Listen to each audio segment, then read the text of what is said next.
देश की संसद की नई बिल्डिंग का निर्माण कार्य जोर शोर से चल रहा है और उम्मीद ये जताई जा रही है कि इस साल के अंत में नवंबर के तीसरे हफ्ते में जब शीतकालीन सत्र का आयोजन होगा तो वो इसी नए बिल्डिंग में आयोजन होगा। ये देखिए संसद की नई बिल्डिंग है जिसका निर्माण कार्य चल रहा है और अलग अलग पड़ाव हैं। इसके कई पड़ावों पर इसके स्वरूप सामने आ रहा है। उसका एक पड़ाव आज सामने आया जब प्रधानमंत्री नरेंद्र मोदी ने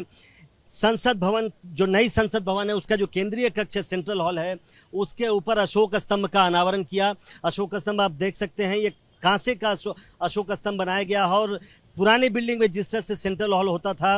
लोकसभा और राज्यसभा के अलावा एक सेंट्रल हॉल, उसी तरह से नई बिल्डिंग में भी सेंट्रल हॉल है और उसी के ऊपर अशोक स्तंभ लगाया गया है। करीब 9500 किलोग्राम इसका वजन है और इसकी जो ऊंचाई है वो करीब 6.5 मीटर की है, 6.5 मीटर्स की है, तो अच्छी खासी लंबाई है और इसीलिए उसको सहारा देने के लिए एक स्टील का स्ट्रक्चर बनाया गया उसके चारों तरफ, जिसका वजन 6500 किलोग्राम है। तो एक बड़ा पड़ाव आज आया है और सबसे बड़ी बात यह रही कि आज नरेंद्र मोदी जब इसका अनावरण करने पहुंचे तो इस बिल्डिंग के निर्माण में और इस अशोक स्तंभ को लगाने के काम में जितने भी मजदूर लगे थे, जिन्हें वो श्रमजीवी कहते हैं, उनसे भी उन्होंने बातचीत की, इंटरैक्ट किया, उनसे उनके अनुभव जाने और ये पता किया कि आखिर इसको बनाने में किस किस तरह की बातें हो रही है। तो कुल मिलाकर एक अहम पड़ाव आज रहा और इस संभावना, जैसा मैंने कहा कि इस साल नवंबर के आखिरी में जब शीतकालीन सत्र का आयोजन होगा तो इसी नई बिल्डिंग में आयोजन होगा, ऐसी संभावना जताई जा रही है और इसकी तैयारी भी की जा रही है, जिसका अहम पड़ाव